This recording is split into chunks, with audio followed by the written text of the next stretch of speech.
do you know if you're in a healthy relationship or a relationship that looks good but is not really healthy for you? Today I'm going to share with you 5 signs of a healthy relationship. Hey guys, it's another video. If you're new, welcome. Don't forget to hit the subscribe button and the notification bell for more content, and let's get straight into it. So part of what makes a healthy relationship is being able to share a common goal of what you want your relationship to look like and where you want your relationship to go. Now, this common goal usually puts both of you on the same page and is what you can actually find out by being intentional and communicating honestly with each other. Now, what are these 5 signs? Number 1. Trust and communication is arguably one of the most, if not the most important aspect of a relationship. Without trust and communication, there is the lack of a solid foundation on which you would want to build other equally important aspects of a relationship as well. Now, communication to a relationship is like oxygen to life. Without that communication, that relationship can break down and just die a natural death. But what you find is that being able to communicate honestly and deeply and respectfully to people, especially about things that are difficult and sensitive to us, might not come to everyone naturally. Without trust and communication, you are left constantly unsure about everything that happens in your relationship, and this leaves you and your relationship very vulnerable to stress, heartache, and uncertainty. Now, a healthy relationship can be much easier to build if you move at the speed of trust. Accepting, celebrating, and respecting each other's differences would actually pave the way for you to be able to have each other's backs. Guess what? It is this difference that actually makes the journey more interesting and exciting going forward. Now, in having each other's back, you're on the same team. You cheer each other on, you support each other, and you make each other look good. You don't throw each other under the bus. You don't join others, so friends and family, to ostracize each other. You're on the same team and you cheer each other on. In having each other's back, you encourage him or her to attend that class, take that course, write that exam, write that book, start that business idea, attend that event, make that contact. Anything that would make that person progress in life, you would encourage, him or her to do that. If you're in a relationship where you're not being allowed to progress in areas that you like to progress in life, if you're being manipulated and not being allowed to flourish as much as you would want to, then that might be a hostage type relationship, which you don't want for yourself. Everyone wants to grow, everyone wants to flourish, whether in a relationship or not. And in a healthy relationship, you always want the other person to grow, so you're constantly encouraging him or her to be the fullest version of who they can be. Having each other's back is definitely a sign of a healthy relationship. So when 2 different people come together, whether for the purpose of a friendship or a romantic relationship, there is bound to be clashing of minds, clashing of heads, whatever you call it. That's expected. So being able to say, I'm sorry, I apologize, own up to your actions, take responsibility for what you've done, that definitely shows maturity in a relationship. It also shows that you have the desire to work things out when things go wrong. Now, I always say as well, saying the words I'm sorry does not necessarily have to be said only when I'm the one in the wrong. So regardless of whether I've done the wrong or not, being able to say I'm sorry just because you genuinely understand the situation of things, you genuinely are sorry for how things have turned out. So for instance, I upset my husband and we're having an argument back and forth, and then my husband comes to say, you know what, I'm sorry about this, can we talk about it?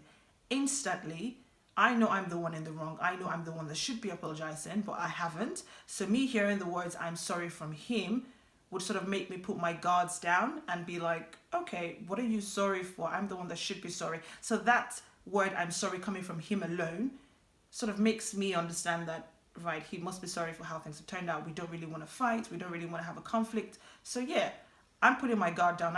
I'm bringing that wall down just so we can have that conversation. So it creates that opportunity to be able to have a conversation to resolve a conflict. A healthy relationship always finds and creates moments and opportunities to sprinkle laughter here and there in that relationship. And as you know, life can get super stressful when you're having to balance work, study, children, family, and other personal responsibility. So being able to crack each other up and enjoy some silliness can be healthy to a relationship.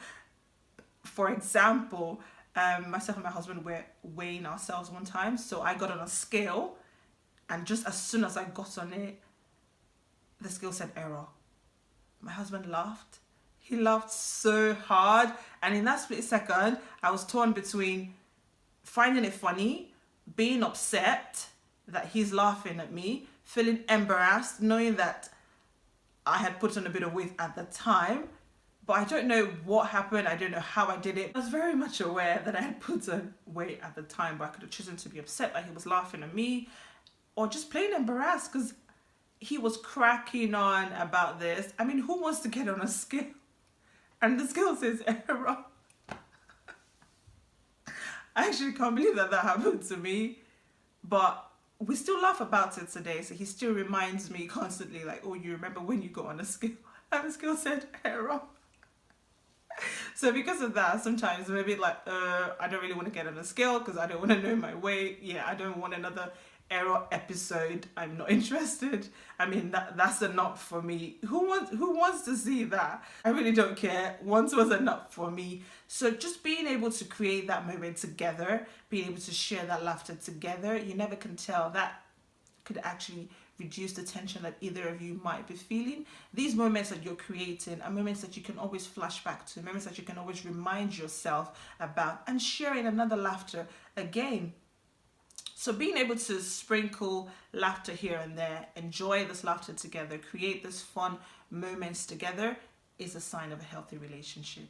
Number 5, being in a relationship should not be the license to lose yourself or your identity. You should not have to pretend to be who you are not. Now, everyone wants that dream girl, dream guy that would always hold the door open for you, care for you, love you, cook for you, make you breakfast in bed, make you laugh, and so on. But if you're having to pretend to be who you're not in that relationship, then you should not be in it. Because look at the ramifications. Do you really want to marry someone who doesn't know the real you?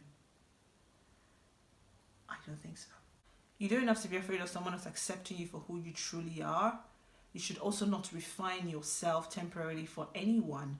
At the same time, staying true to yourself does not mean that you accept all your flaws and not even try to make any changes to your life where necessary. You should be able to be aware and identify your limitations and areas where you can improve in your life going forward. So being able to stay true to yourself, being able to have your own personal space and time, being able to keep up with your hobbies, progress in life, do things that you would normally do to the benefit and growth of yourself and your relationship is definitely a sign of a healthy relationship.